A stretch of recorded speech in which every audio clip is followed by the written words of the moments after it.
What's on, ladies and gentlemen? My name's Ross, I like games, and today I am back with the biggest Lorcana news we've had in a very long time. Probably, I don't know. There's an argument it's the biggest news since, it's definitely the biggest non-set reveal news. That's why I'm rushing the video out when I've already done a video on What's He Plays today, but I'm doing another one, and I'm trying to rush it out before the football. England's playing the semi-final, yay, because this is big news. They went and nerfed Bucky. The first ever errata for the Disney Lorcana trading card game is Bucky, and they've errated it, and it's not even close to what it used to be. Now, an errata is basically where the card is changed, so you always read it in the new way, even though it's printed in the old way. So there are 3 material changes between old Bucky and new Bucky. First of all, Bucky has become a free cost rather than a 2 cost. That means it comes into play a whole turn later. That's very relevant. Secondly, it no longer has Ward, making it a much easier card to get off the board. That is huge. And thirdly, instead of discarding a card from your opponent's hand when you play a Floodborn character, it now only activates when you use Shift to play a Floodborn character. And this has basically turned Bucky from probably the best, most impactful card in the entire game to, alright, maybe, might see play as a little bit of attack. I still think there's an argument to play it, because cards like Diablo, for instance, are still amazing, and they're still Emerald cards that you're going to shift into play. I still think Diablo's phenomenal, and if Diablo's phenomenal, that makes Bucky a decent tech. But it's turned Bucky from center of the best deck in the game to maybe a decent tech. Now, there is a significant issue here, and that is, this is going to be confusing for a lot of players, including, well, largely newer players here. Because what we've basically got is a card that now no longer plays really anything like it reads. If you look at a version of Bucky you've got, that you pulled from a pack, you've got in your deck box, all of a sudden, it's now the wrong cost, it's got an extra skill, and the other skill doesn't work like it's written on the card. Which means you're going to have players who haven't followed this news, who are going to rock up to tournaments and be very surprised that Bucky doesn't work like they thought Bucky worked, and that is going to have an impact on the deck. But the only other potential solution here was banning, and arguably you'd have the same issue there with ban. If a player isn't aware of an errata, they're not going to be aware of the ban, and they're going to end up taking a banned card to a tournament. So yes, there is absolutely an issue here whereby newer players might not know about the errata, but the other opportunity to fix this was by banning, and you would have had the same issue, except they wouldn't have known about the ban. So yes, I acknowledge that. I've seen a lot of people talking about it. That's where we are with that. In terms of the card, it's absolutely huge, because what we've had as the best deck in the meta, really in set 4, is Bucky and Diablo. And there's a bunch of other stuff, but Bucky and Diablo are the engine, because you've got Bucky, who wrecks your opponent's hand. Every time you play a Floodborn, your opponent has to discard a card from their hand, and yes, this does stack, so 2 Bucky out means they have to discard 2 cards from hand. And then Diablo comes in, and when it is exerted, your opponent draws a card, you draw a card. So you get a big hand of cards while wrecking your opponent's hand, and then you play it with a bunch of good Floodborn characters. The thing is, 2 of the biggest Floodborn characters you would play would be Beast Tragic Hero and Aladdin Brave Rescuer, that you don't shift into. And yes, I'm sure there are some deck lists out there that do shift into them, but the vast majority of Emerald Steel decks don't shift into Beast Tragic Hero or Aladdin Brave Rescuer. Doesn't happen. You play those cards as a 3 cost for Aladdin, 5 cost for Beast.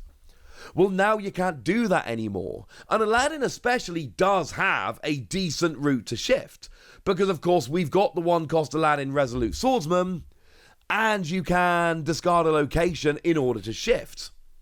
But if you look at the Emerald Steel decks, firstly, they're generally not playing the 1 cost Aladdin, and secondly, they're not playing very many locations. So in order to actually play this now, we basically need to have more locations in our deck, and we need to play the 1-cost Aladdin, both of which will drastically change the way you build this deck. I'm not saying you can't play this deck anymore, but I absolutely am saying that the way we play it is significantly different to how we would have played it before. And that's my point here.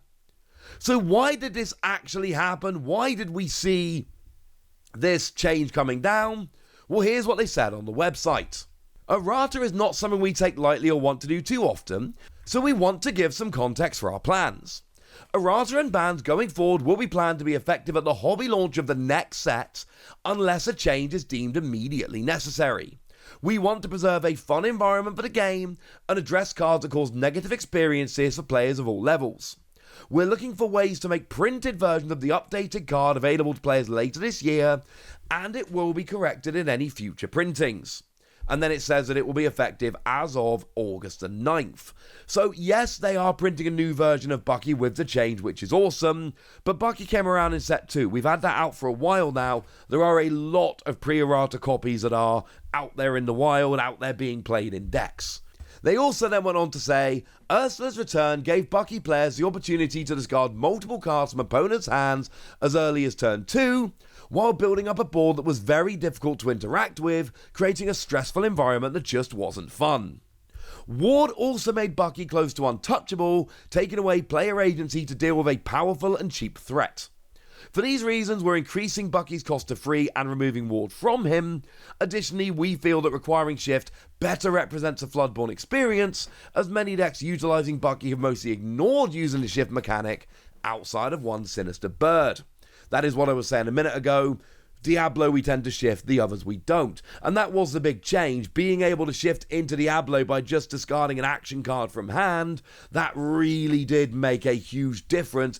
And Diablo shifts onto a 1-cost. That really did make a huge difference in how easy it was to get Floodborne into play. And that did make a real big difference in how good this card actually was.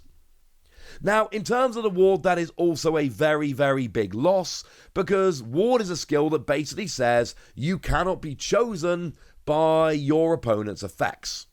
What that means is that widely played cards like Brawl and Baboom, for instance, both of which see a significant amount of play right now, can't be used to get rid of Bucky. And they are cards which are widely played in a lot of decks, and they provide relatively cheap answers to getting a Bucky off the board.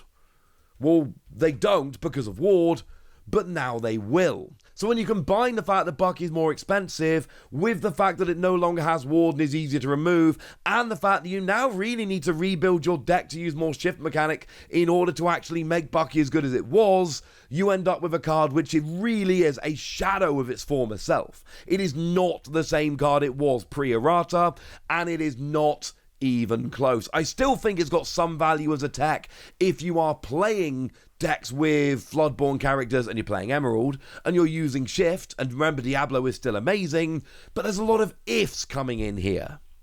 Now, in terms of the timing, here's what they said. Please keep in mind for challenge events, Shimmering Skies will be legal on August the 30th, but the errata will go into effect immediately, so the challenge event in Toronto on the weekend prior will have the errata in effect, even though Shimmering Skies is not legal for the event. We apologise for missing the mark on this card and hope you understand why we're taking steps to preserve a fun experience. Lastly, as we'd like the Disney Lorcana TCG to remain a welcoming experience for players new to TCGs, please be understanding and helpful with those who may not follow changes like this. It can be tough to keep up with, so we're working to provide an update on the app as soon as we can. And that goes back to what I was saying about newer players or players that don't follow the game quite as closely, and I think that's an excellent point to make. Please be kind. In terms of challenges, if we have a little bit of a look quickly at the schedule for challenges coming up, we have got the challenge in Fort Worth, Texas, where Bucky is going to be pre-errata. We've got the challenge in Bologna, Italy, where we are going to be pre-errata. It is the Toronto, Ontario, Canada, where we're going to see the first challenge with Bucky being errated. So we've still got 2 challenges coming up before Bucky is actually changed. So there are still a bunch of, and of course set championships, so there are a bunch of opportunities to make the most of Bucky. Right, that's what you need to know. That's everything we need. Now it's over to you guys. What do you think about this? What do you think about Bucky moving forward? Is it going to be a viable card? Do you think this was necessary? Go nuts in the comment section, but please remember to be nice, would ya? And then make sure you like this video, subscribe to this channel, follow me on Twitter at @TheWasi. That's where we talk about Lorcana and a bunch of other card games. And please do consider checking out patreon.com/PTCG Radio, where you can support the channel, get some bonus podcasts and all kinds of fun things. But by far the most important thing, as always, look after yourselves till next time, would ya? Thank you very much for watching. My name's Ross, and you've been watching Wasi Plays.